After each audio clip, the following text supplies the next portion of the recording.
Okay, fantastic. Good afternoon, everyone. This is an initiative that we took last year. This is the second year in succession. If you had come to events like this 2 years back, would you see product people on the stage? Very few. I've been coming to these sessions, these events for a while, and what we recognized was retail is all about consumers on one side and dash on the other side. What's the dash? Retail is all about consumer on one side and dash on the other side. What's the dash? Sorry? Product. There is only two things in retail, consumer on one side and product on the other side. We have been spending a lot of time about what do we do with consumers, what can I do personalization with that consumer, etc. But if you haven't got your product right, there is no retail, right? For product is the hero. For that's a whole fundamental on which this is created. We wanted to ensure that the product professionals are and their whatever they are working on, all their innovations are recognized, right? For this is a forum, and I'm sure that we are going through constant improvements, and you will see this year better than last year, and I'm sure we will be improving from where we are. Before I start, I was just listening to the previous panel. It was all about personalization. How many of you heard about a lot of technology around personalizing to consumers? Fair amount, right? I was recently speaking to head of personalization of one of the largest e-commerce companies in India. And what he was doing, he was working only on personalization. He has checked all the best personalization engines in the world, and therefore also building best-in-class personalization engine for that retailer. And he did so many experiments and realized that one day, and saying that, and particularly in fashion, he said, beyond a point, I could not improve the conversion. You heard about conversion? Conversion is how much you show and how many customers see and what transactions convert, right, out of that. He said, beyond a point, how much ever you personalize, if you haven't got your product right, you cannot convert. It's so fundamental. The biggest conversion engine in retail is product. All the personalization engines, given you made a lot of products, how can I optimize the last mile? For what I'm saying is the mother of all conversions in retail is product, and that's this forum is all about. And you would have heard a lot of numbers as we started. I just want to share once again. The world makes over 150 billion products every year. Now I keep saying this, people will say, I'm in India, what does it matter? Right? What do the world numbers matter? But having said that, good to understand the global system, because some of us will be working also for globally, maybe global brands, right? Maybe supporting a global brand in India, etc. Out of 150 billion, close to 50 billion products get to landfill, right? It may not happen in this country, but a lot of it go. In fact, recent excavations from Africa revealed a lot of clothes from the desert, right? Now, why is this happening? That's on one side, right? A lot of products are not getting into consumption. Second, 1 out of 2 products customers don't like. In other words, that there are a lot of products that brands are making, retailers are making, consumers don't buy. Now that's a huge amount of gap. This is not just in India, globally, right? This is a global problem. And all the 50% which consumers don't like, we all produce. And production consumes a lot of energy, right? And fashion is one of the top 3 in terms of energy consumption, right? After food and oil. So it's very important that we bring innovation in this industry, which will not only make business sustainable and also make the planet sustainable. And that's the theme for today. And today's hero for the session is all of you who are sitting there, right? So we're going to start with, we're going to give an opportunity. Are there mics around? If you can just quickly, we really want some of you, many of you to share, but you've got only 60 seconds. If you have heard 60 second CEO bites, product CEO bites for 60 seconds, you have to stand up and share what are your 1, 2, 3 key insights for which you have got. Either you have learned or you have implemented, which others can learn, which will make business sustainable and also planet sustainable. Who would like to go first? Please go ahead. The first one will get a lot of applause. It's difficult to create a movement. I'm going to pick otherwise. Vivek, you want to go? Is that Vivek? Sorry, I picked. Oh, Dilip, sorry.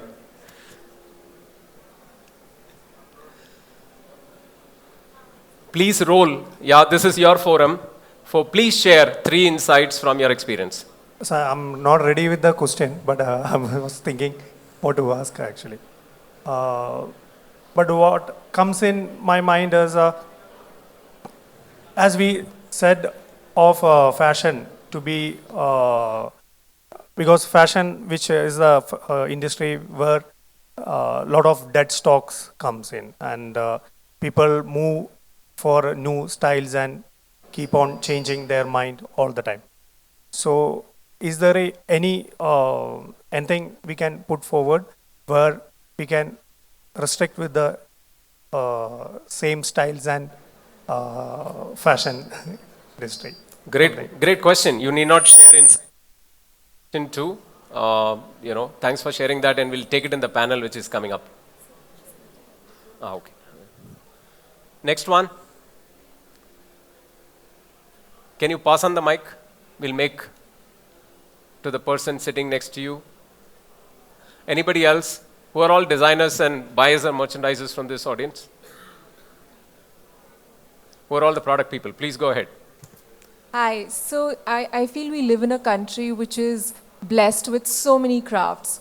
And as a buyer, when I travel, I feel like consumers in the city, we talk about sustainability, but when we meet these artisans, they actually live a sustainable life. And if we can actually bring back so many of these wonderful, beautiful crafts which our country has, and combine them with classic silhouettes, I think like the customer is going to wear those for years to come. Like what I'm wearing today is an angrakha. Like this is a 405-year, 100-old, maybe more. Like, the silhouette is that old, but it's still contemporary and still relevant in today's time. So I feel like our country has so much to offer in terms of design techniques and crafts, which are so sustainable. It's just about executing and making them look modern and contemporary. No, absolutely. Very, very relevant. And we have one of our panelists coming from the handloom side of the business, and we'll have a lot more insights there. Who next? Perfect. Mike, please.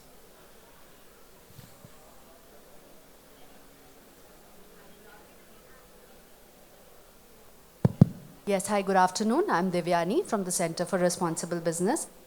We look more at working with businesses to make them sustainable. So I think your question was business sustainability and environmental sustainability.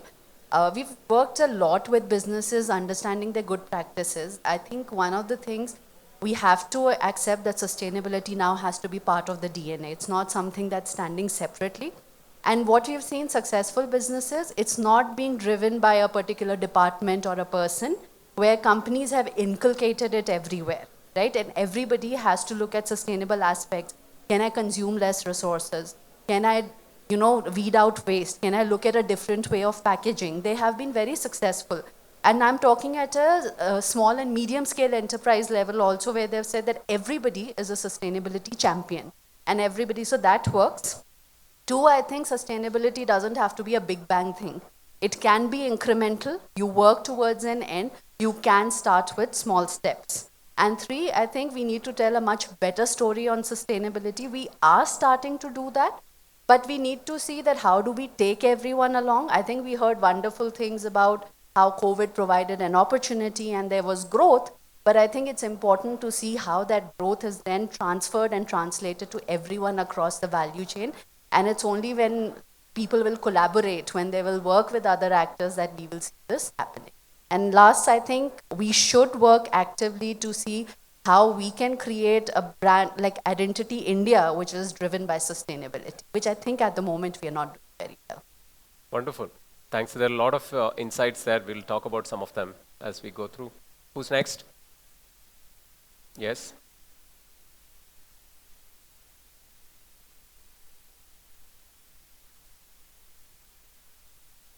I represent a fashion school, and we do very little things within the school itself to kind of push consciousness. One of it is to utilize things like, whenever the students do collections, they work they make toiles before. So once the purpose of the toile is done with, we utilize the same garments then for dyeing workshops and things like that. So we're going to try not let those muslins go waste. Another thing we've been doing at the school is we're trying to move a lot of the drawing and all of that digital, so that we're not using too much paper. So that's one of the things that we're working with. Also, we have a lot of our teachers who have their own private practices.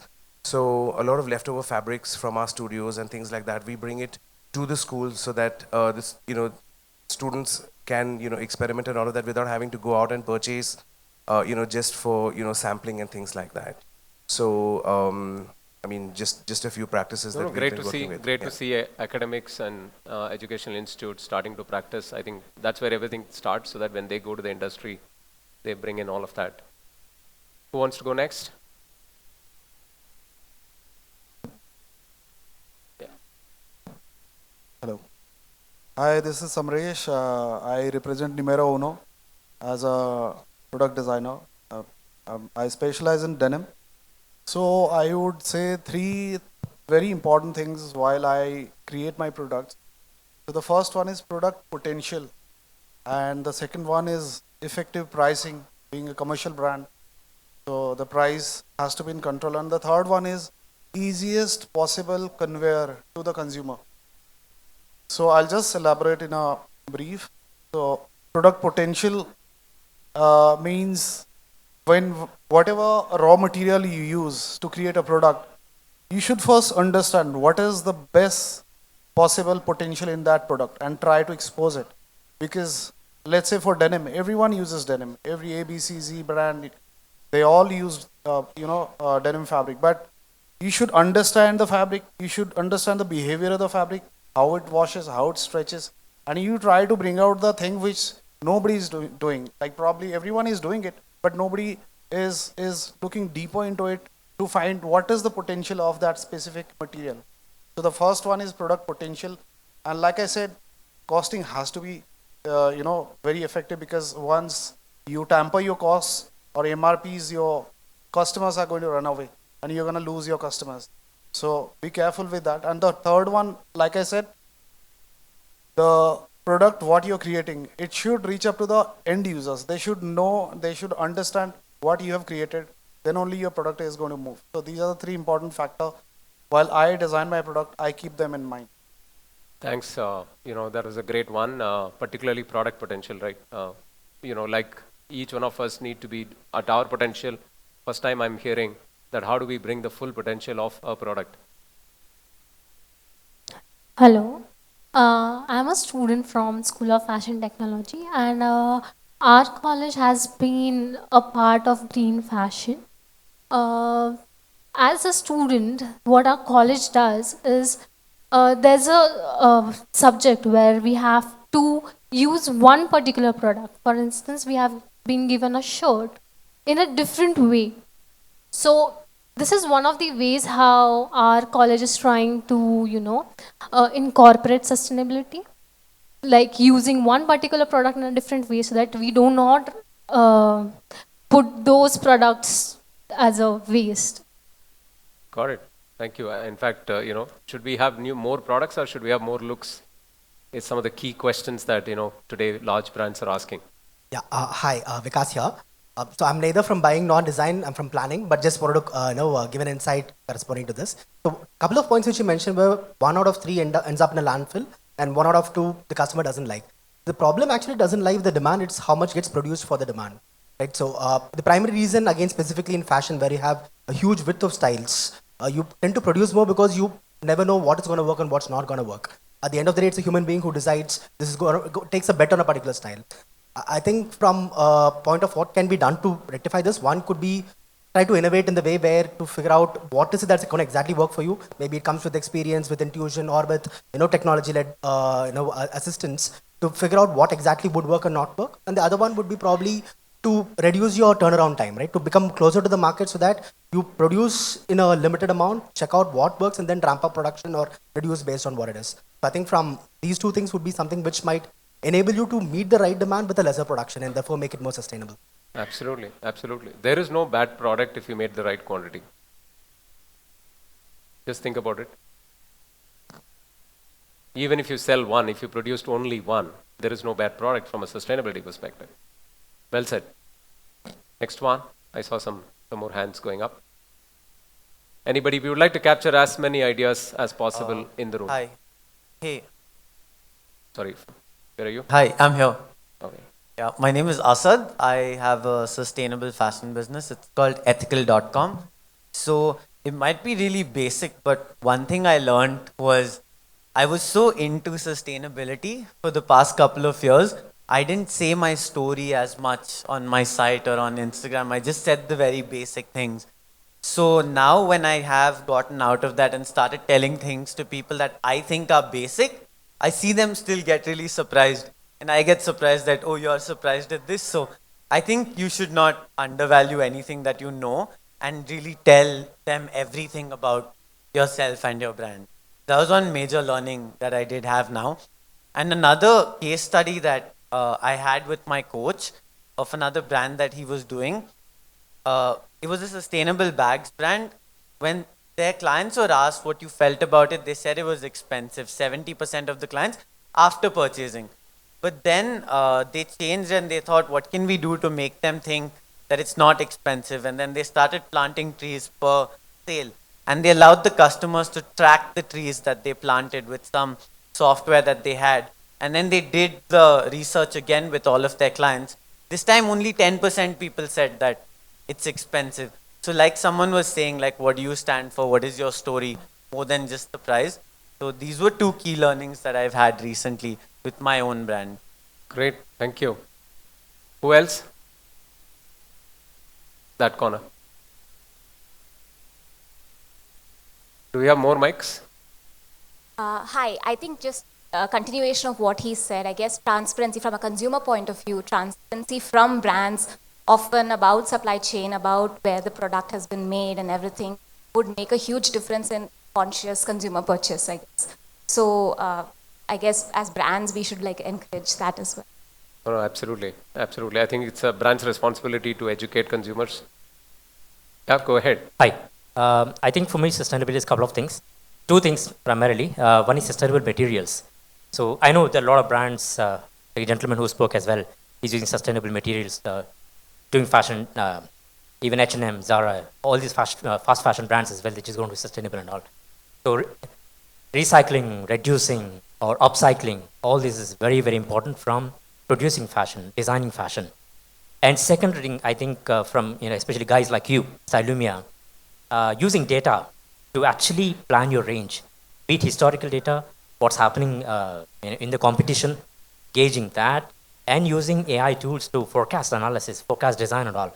I think that'll reduce, and tying to the planning thing, it's very, very critical, I think. So from me, two things, sustainable materials and using data to arrive at a sensible fashion design. Yeah. In essence, it's just not the materials, it's the materials and the process, right, can bring a lot more sustainability. Anybody else in the room? There?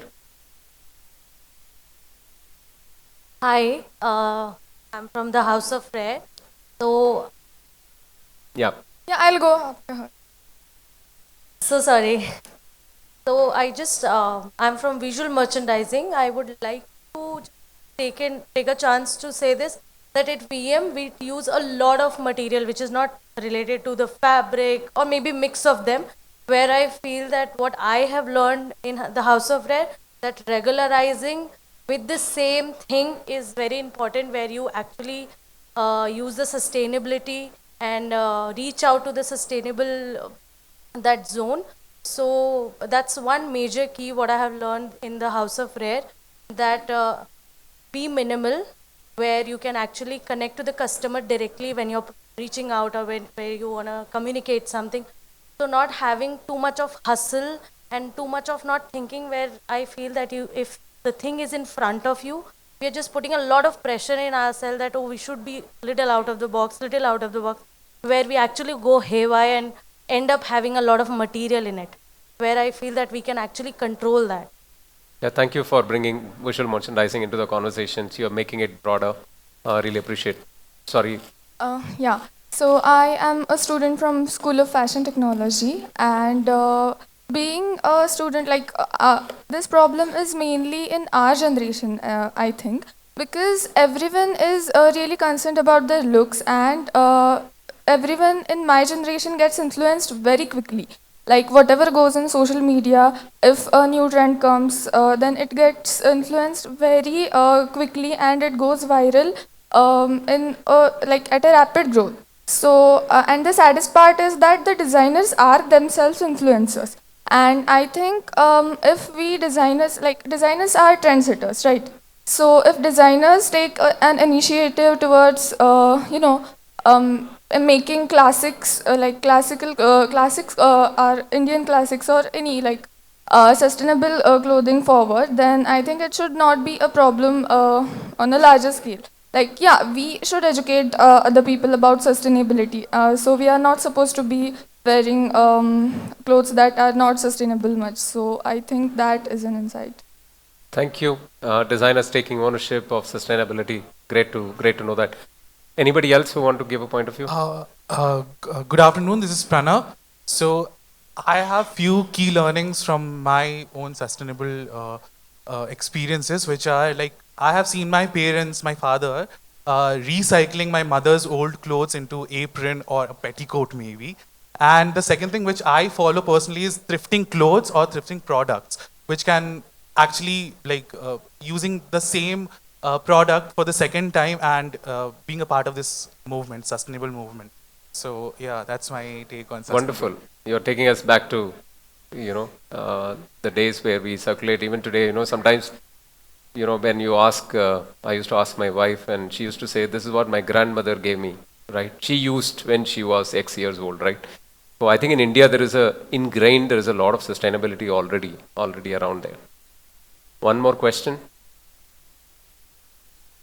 Two more, yes. Hi. This side. Okay. Yeah. Three more. Yeah, we will stop that. So I'm Utkantha and I'm representing the House of Rareism. I believe that sustainability is just not a process and it's more like an approach. It's like a solution. So just as an example, we are creating women's wear garments and we have so much fabrics rolling in.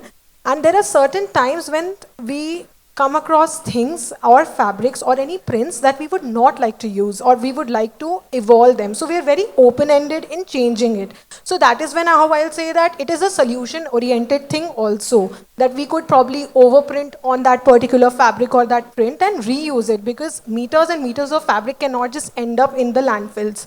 So eventually it will always be about that approach and how you would find a solution and also being open-ended to it. Like anybody can actually come back and say that, okay, let's just let it go. But no, we should not, because it's so much fabric, so much resources, and we are processing somewhere towards the most complicated part of fashion also, which is like the garments and the fabric. Thank you for acknowledging that. Last two questions. Actually, the actors or the bigger personalities, they usually keep on having their statement garments and everything. So they should make it very, it should be normalized for them to be repeating a particular product because they influence a bigger crowd. So that should be normalized right now so that it also implements in the younger generation. Absolutely, you brought up a point, responsible influencing, right? Now, what that means is even brands are very, very high influencers, right? Therefore, what do brands do? Yeah, hi. So I'm Ashwit and I'm the brand head for Fits and Solemio. These are menswear brands. And while production planning, there's a major lack when I joined. And the main issue that we were producing at large scale and the products were getting racked and were not getting sold. So the major thing we did as an e-commerce brand, we tried to just produce less and try it in the market first. And if it was selling well, then we tried and lifted the product at a larger scale. and to increase our inventories. And that what we did at the buying end. At the design end, we started not just using the sustainable fabrics, we started using the sustainable accessories, from the metal IDs to the silicone labels to the canvas labels that we are using in the as a main label, and even to the poly bags as a packaging materials. We shifted our focus to the eco-friendly materials. Wonderful. Last one.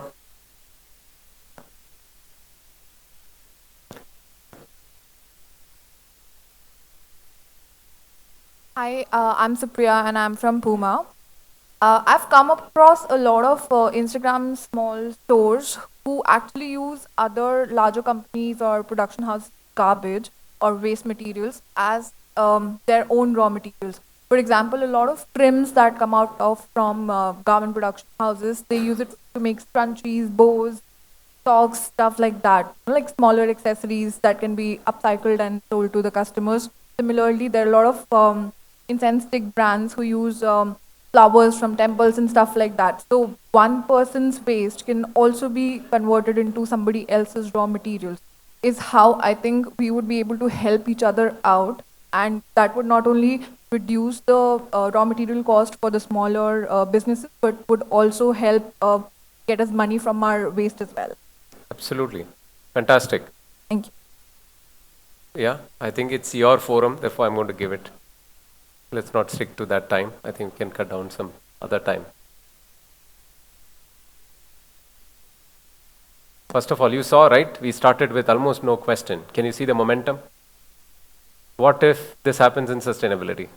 One does, second one does. Now we are overflowing. Go ahead. Yeah, for the sustainability, I want to add, if we see the ancient India, like India is the most sustainable country you have ever seen. Like if you see our grandparents, they are using their garments after they are torn or something happen. They use it as a wiper for the floor cleaning, and after that they use it again and again and again. So they totally use a fabric to its yarn stage. So if we go ahead and recreate those moments in our life, then we can be more sustainable in our life. Great insight. Fantastic. We already do a lot of stuff. Why not we maybe share it with others, right? Other countries can learn from us. Okay, wonderful. I think we have a exciting panel session. Yeah, okay. You're introduced.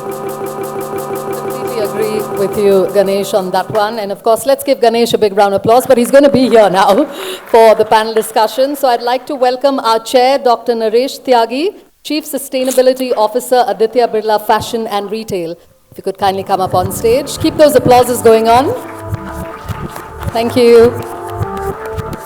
And of course, our panelists consist of Rohit Aneja, Business Development, B-Blue, Lake Como Director, Paragon Apparel CEO, Grapevine Designs, India Secretary, NIFTA Association of NIFT Alumni, Manish Saxena, Lead Adyam Handwoven and Advisor, Tommy Hilfiger, Calvin Klein, Arrow, ex-co-founder of LimeRoad.com. You can move a bit. And finally, joining this amazing set of panelists, Naveen Malpani, Partner and Sector Leader, Consumer and Retail, Grant Thornton, Bharat. Thank you. Over to you, Ganesh. Thank you. No, we have some fantastic, panelists here, very diversified. We have some presentations which are coming where lots of innovations of last year will be showcased. Therefore, we don't want to spend too much time, but whatever time we spend, we just want to give you as many insights as possible. I'm going to start with Naresh, right, who's the sustainability expert on this panel. And sustainability has so much of connotations. We want Naresh to demystify what is sustainability and its different dimensions. Thanks, Ganesh. It's very difficult question, and I think many times I have been asked what is sustainability, and I try to understand myself what is sustainability. Sustainability for last 5 years, it is buzzword. Everywhere you will hear. But this word is almost there for 100 years. It is Latin word which started as a sustain, means hold, endure, or maintain. What it say that do any business in a manner it is sustainable economically and it create positive impact on planet and society. So it's so simple. But seeing that last many decade of so-called overconsumption and overproduction, we have been kind of making it more complicated and complex subject. My understanding on now sustainability is any business, when you are doing a business, it has only three things. One is that business short term and long term sustainable. Business as a model, business as a activity, how it can be sustained and its ability to sustain short term to long term. Second thing is if business has that product and service, how sustainable that product and service is and how much positive impact it is creating on that shareholder, stakeholder. Earlier concept of profit was mostly to investor and shareholder, now stakeholder. How much positive impact it create on the society, on the employee, on the investor, on the customer, consumer, and that list of that stakeholder is too long. So how business in short term to long term create value to all these stakeholders in positive manner. And third thing, which is mostly missed out because of the way garment industry is built, you have that retail in one part of the world and you have supply chain in other part of the world. So how you look that supply chain in much more responsible manner, whether it is manufacturing, production, sourcing, or entire supply chain and logistics. So these are the three key pillars where you have to look into how you eliminate, because fashion as an industry, life cycle is very short. So how you use everything in responsible manner where wastage is minimum. I will give you 2-3 examples because seeing that industry almost 3 decades now, when I started my career, I have no idea what is denim. And I was oriented to one denim mill, garment processing unit. And you know, description, it was given to me, you go to that place and नाली में जहाँ नीला पानी हो ना, वही denim unit उस particular unit है. And today we talk about that same unit, not only that blue water coming out, it's zero liquid discharge. No water come out as a waste water out. So earlier all that natural resources, be it water, material, even productivity, efficiency was going into waste. So how you keep your resource efficiency, whether it is your own operation or brand or retail, you have to eliminate wherever possible all that wastage which is being generated in system. And again, my definition of wastage, it's inefficient system of manufacturing and consumption. There is nothing called waste. We generate that waste and hence we discard it as a waste. But how that whole industry can be where there is minimal waste. For example, you all are from fashion industry. One particular shirt of 300 gram or 250 gram, it has packing of almost 180 gram. Is it sustainable? Even e-commerce company, many times I see that 50 gram of material, you have that 200 gram of packaging material.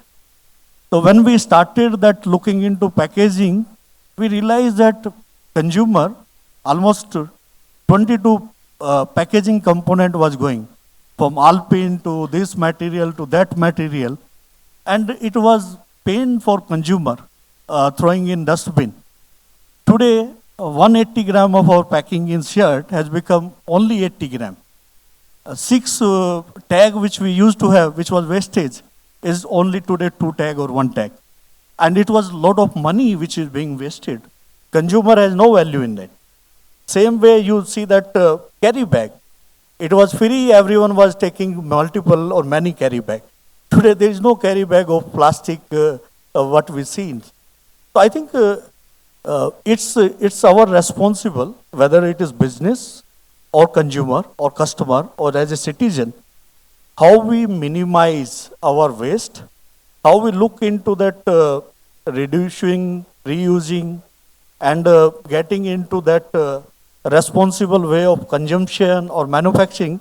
And it's important that brand also play role to create that awareness and get that whole business model which is more sustainable, not only for selling more product, but managing the whole business inventory, discount.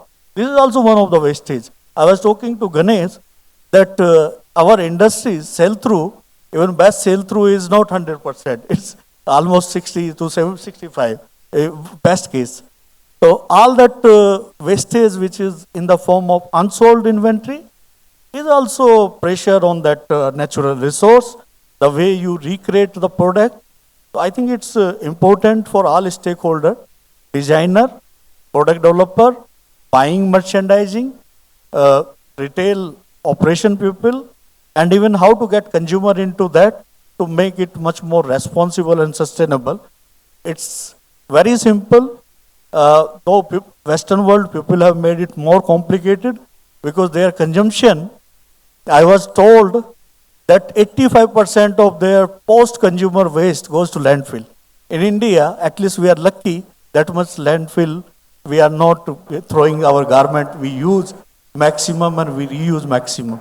So I think getting into that sustainable philosophy, one is that any business, it need to be right intent, it need to have right product and supply chain, and overall consumer and customer, you are the king who has to make this practice much more adaptable and more to that next generation. Can you check the mic? Yeah. Thanks, Manish. I think you brought a very, very holistic perspective to sustainability. I think what's sticking on my mind is that ratio of packaging to product weight. It's sticking out, right? And also, you look at every aspect of whether it's a business sustainability. And when you remove that number of tags, two things we did. We made the earth better. We also made the bottom line better. So many people think sustainability is expensive. I think it needs to be questioned. Actually, many cases it worked together, right?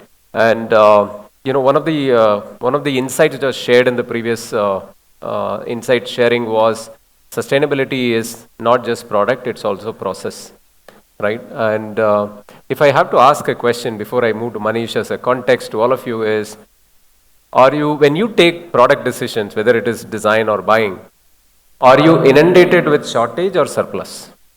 I have too many things to choose from. Do you have that problem? Problem of plenty or problem of less? Your problem of plenty, right?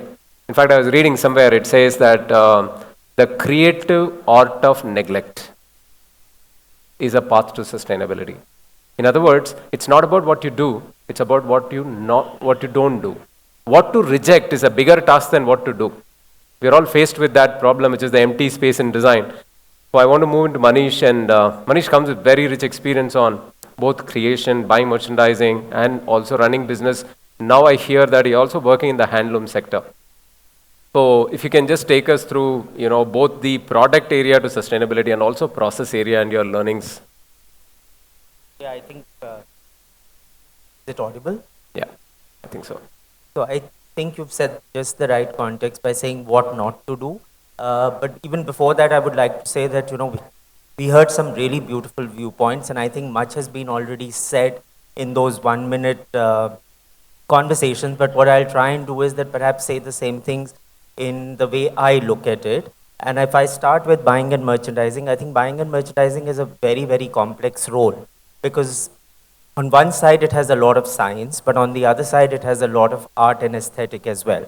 It's also about how to understand the trends. It's also about what to do with the trends, what to pick from the trends, what not to pick from the trends. And I think many a times, while it may sound simplistic, but a lot of times we tend to absorb a lot of trends in our buying without really even seeing the customer viewpoint, where the customer may not be looking for so much fashion. Because if we look at our own wardrobes and we look at our own wardrobe analysis, we will see that a lot of garments are actually classics that we want to wear again and again. And somebody actually said that how often and how many ways to wear a product. So while this may not be something which we as fashion people may want, we don't want people to shop less, but nevertheless, to be able to sell better, it is always very important to be able to define how much of the classic should be a part of your buying and how much of fashion. And that how much of fashion is again something which can vary from a brand to brand.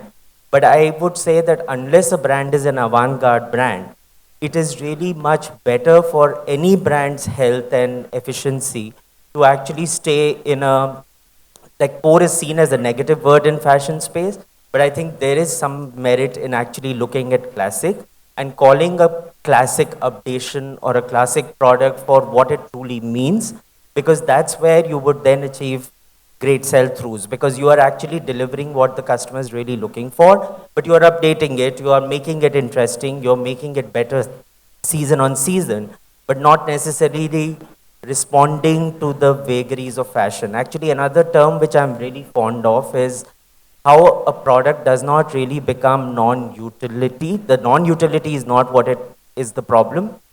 It's actually about psychological obsolescence. And while it is important to have certain pieces which trigger you to buy certain products because you just want to be with the times, but that's a very small percentage. And a buyer has to be very conscious of that when they're making their buying decision. The other further part to this obviously is when you buy fashion, how much to buy and the term of betting on fashion. So instead of creating a really long tail, which then what ends up happening is that we just buy lots of everything and therefore cannibalization within the products. I think that's the other sensitivity factor that I would just like to mention. So while this is what I would say from the more buying and merchandising classical role, I would love to take a few minutes on the other hat that I wear, which is handloom, which unfortunately is called the unorganized industry. But I've been with the handloom industry for almost about, I would say, 15 years, and very closely in the last 6 years with my role with Aditya Birla initiative of Adyam Handwoven. And I think there is just so much to learn from that when it comes to sustainability, because this is truly a kind of industry which not only just produces a sustainable product, but it actually is a way of living. It's actually a sustainable process. Starting from the very fact that the way handloom clusters work is that they use indigenous materials. They don't import something from somewhere. So a craft is something which comes out of what is available in that region, whether it is the material, whether it is the skill set, and then that is what is actually amplified and used in the craft sector.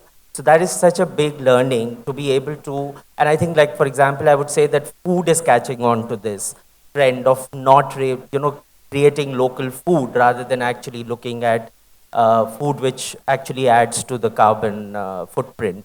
So that's one aspect of handloom industry. The other is about the slow fashion itself. Sorry if I've taken a little bit more time, but you gave me two answers, so I have to cover both. So Please. slow fashion itself is a trend catching on, and I'm really thankful to it. In fact, most of the brands I discover on Instagram these days do not sell off the shelf, and that's fine, because if you're looking for something discerning, you're looking for something special, you can wait 5 days, 10 days, 15 days. While there is a merit of immediate gratification, but then there is an equal merit of somebody really waiting for the product to happen. And that is something which is handloom teaches us, because it's something where it is a slow production by its very nature. Sometimes a sari could take 90 days to weave. Some fabrics take, even 20 meters of fabric take actually 2 months to weave. So you can even actually plan your reruns very effectively, because you actually have time to sort of not do everything in one go in bulk. So there are just ample, and I can go on and on, but I think I just wanted to introduce this thought. Thanks, Manish. What's resonated with me, I'm sure with the audience, is also about obsolescence is a lot more psychological than physical and utility. I think the way that you articulate it is very, very profound. Second is also focus on classics. Who gets bored, customer or us? We need to ask this question. And handloom, I think, this is eye-opener. I think let's not look west, let's not look anywhere. For sustainability, let's look to handlooms, right? There's so much to learn from there. It's amazing. So I think perfect conduit to go to a place where Rohit is now doing what I call the dream of sustainability, purely from a process perspective. If we can make one product for one person, ultimate, right? Zero waste.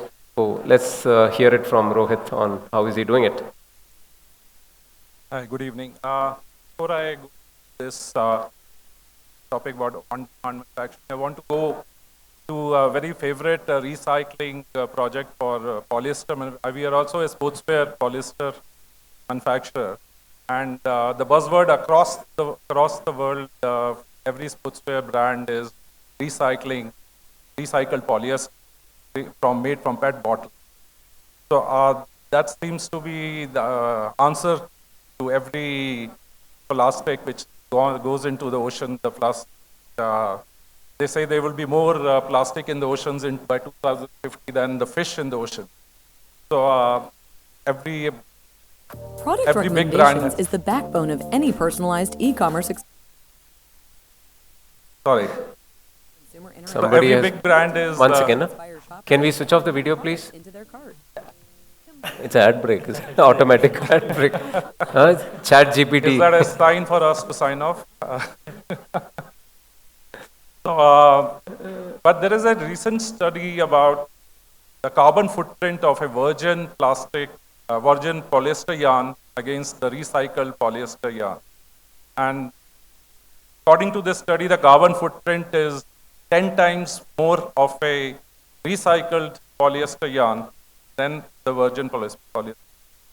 So how much of that is relevant or greenwashing or whatever you want to call it?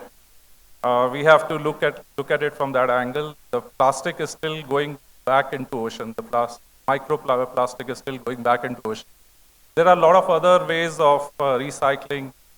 There are a lot of other methods, like, of course, we are using all those recycled paper, tags, cornstarch, polybags, and a lot of other stuff. But what we are actually looking at is stopping the consumption. Are we saying that we need to buy less? We need to ask consumers to buy less. The fashion brands, do they need to ask their consumers to buy less? And is that possible? Can Inditex or H&M afford to say that, okay, you buy less, which means lesser sales for them? Will they be still profitable? Now, where is the answer in? Where, if you are asking to reduce, actually means that you want to sell less, which not exactly what a fashion big companies across the world are looking at.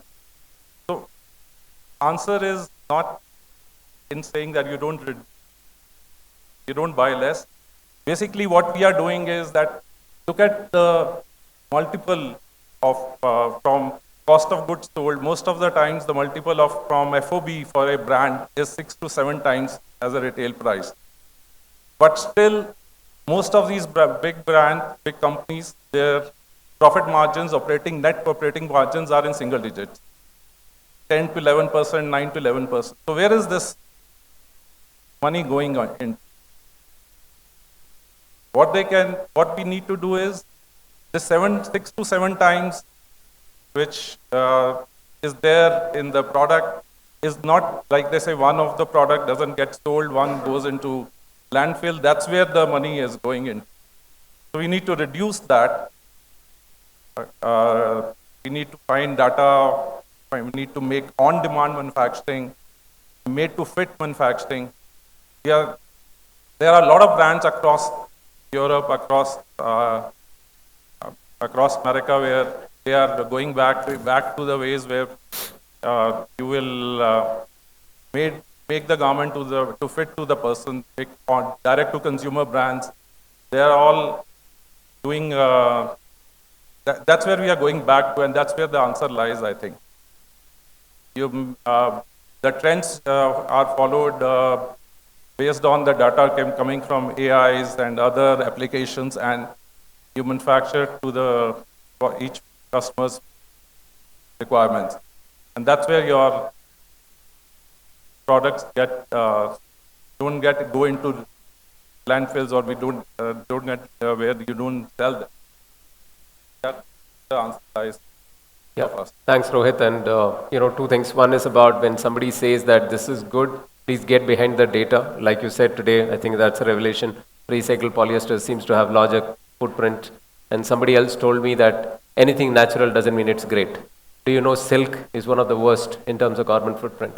If you look at the full life cycle, right? What is the total, life cycle carbon footprint is something that one needs to look at. There's a lot of education in that side. And definitely made to demand, made to order is another, which is a process angle to it. Yeah, lastly, let's come to Naveen. I think you're going to bring a very different perspective that, for example, how are, let's say, government and regulatory bodies looking at sustainability? How are investors looking at sustainability? Thanks, Ganesh. Sorry, I think I'll be the only accountant in this room. The thought was just to give a external perspective in terms of what the government is looking at, what are the private equity investors are looking at. So I have been a part of multiple boards. I really like one statement made by an independent director. Fashion is a very thirsty industry. As the industry consumes nearly 5 trillion liters of waters every year. And I'll just give some India perspective. Basically, if you look at the consumer confidence index in India, it's as high as 30%, and that's on the backup of a very sustainable economy, which is growing at 7%, as well as a stable government as well. If you look at the spend that we have from an apparel perspective, which was 3,900 rupees per head, 2018, is going to increase to nearly 6,400 rupees per head in 2020. And look at India is actually the biggest cotton producer, one of the biggest cotton producers. Believe me, for producing 1 kg of cotton, it requires nearly 9,000 liters of water. So I think government is actually putting a lot of focus from an industry perspective as well. And then just to give you some perspective, like government is actually starting with 7 integrated textile manufacturing parks. And these parks would be actually concentrated in terms of how to improve sustainability of the industry as a whole, how to use the best practices from a sustainability perspective. Also, if I look at it from a regulatory perspective, I'm sure none of you would be involved in filing your annual account. We always feel that it's a job of an accountant or a CFO to look at annual account. But there is a new regulation that has come in which actually requires you to make a disclosure of about all your sustainability effort. It's called a business responsibility and sustainability reporting.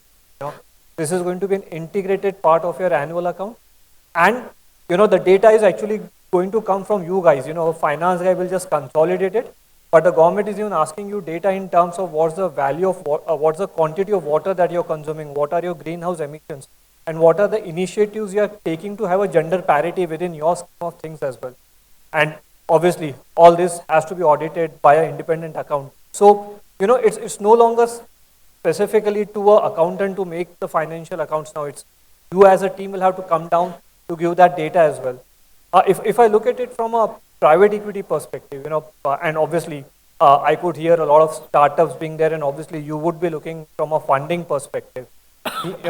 As per research, nearly 93% of the investments that the private equities are making are actually in companies which follow sustainability to the core. So actually private equities are not at all keen to work with those companies which take sustainability as one of the things that needs to be taken care of. For them, that's one of the key agenda. And for companies where they have already invested, they have actually seen a 50% increase in valuation of their companies who have followed sustainability to the core. So I think, the problem is real, and you can see the benefit itself from a ESG perspective as well. So it's not that we can, as a brand or as a fashion industry, we can ignore sustainability. I think, you will have indirect impacts on it from a valuation perspective of your own brand itself. If I just give you some broad numbers, last 1 year, nearly $600 million have been invested in by the equity funds in sustainability. Look at a global perspective. Nearly $400 billion of investment has been made in companies which are more concentrated on sustainability. So I think within India, we have a lot of distance to cover. Government is taking initiative. For example, we are signing up to the UN Sustainability Development Goals. And as a part of the process, actually, Indian government has committed that they will actually, reinvent 26 million hectares of land which was degraded. So they are actually making a lot of efforts to make sure that the land comes back to its original position. But yes, if I look at it from an overall perspective, yes, sustainability is going to be a journey. It will have a positive impact on your bottom lines as well as, from your valuation perspective. And I think it's not that as an industry, it's not only a consumer who has to be responsible. It is the industry as a whole who has to be responsible from a sustainability perspective. And I think on the lighter side, I think I've been seeing Ganesh since morning. He is the only person who's carrying his own water bottle. He's actually practicing sustainability to the core as compared to all of us. Yeah, thanks, Naveen. I think we are helping consumer. We have heard we are helping business with bottom line, and we get funds from outside. So everybody is appreciating, and the earth is going to be smiling. So, we have time for maybe one or two questions before we get into pitches. Anybody has any question for the panelists? Yeah, if there is no question, thank you very much. It has been an amazing conversation with all of you.